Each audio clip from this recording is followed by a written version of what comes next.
The crowds were easily fooled by this man called Barabbas. Who was Barabbas, you might ask? Many of us have a distorted view of who Barabbas is.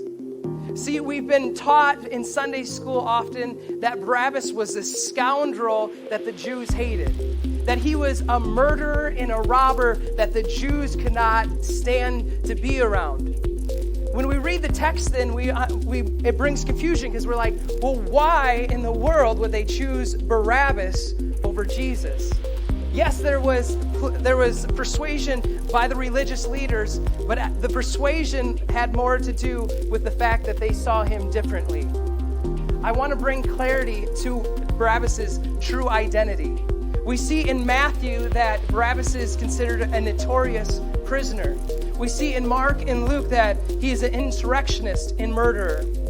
John, he is depicted as a robber in the ESV translation, and in the New Living Translation, probably more accurately depicts this word. They call him a revolutionary. Yes, he was a robber in the fact that he stole from the rich to give to the poor, much like Robin Hood. But he was a revolutionist as he was trying to start a revolution against the corruption of government. Mark chapter 15, verse 7. I want us to read this again. This is out of the ESV translation. It says about Barabbas that who had committed murder in the insurrection. Let me say that again. Who had committed murder in the insurrection. Insurrection was a rebellion against an established government. It is likely that Barabbas was a zealot, which was a group of Jewish political people who sought to overthrow the government by extreme violence. Scholars believe Barabbas to be a popular rebel leader whom the Jewish commoners would have recognized to be a hero to them for his fight against the Roman tyranny.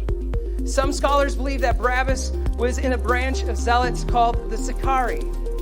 Another name for the Sicarii was dagger bearers. And what they would do is they would go in crowds of people and hide a dagger under their robe. And in these crowds, they would kill Roman officers and Roman soldiers. What we know for certain is, though, that the crowds did not view Barabbas as a detestable robber, rather someone they admired. D.A. Carson writes, he says, Barabbas was no ordinary villain. In the eyes of many of the people, he would not be a notorious villain, but a hero. It is important for us to remember that the crowds often got it wrong.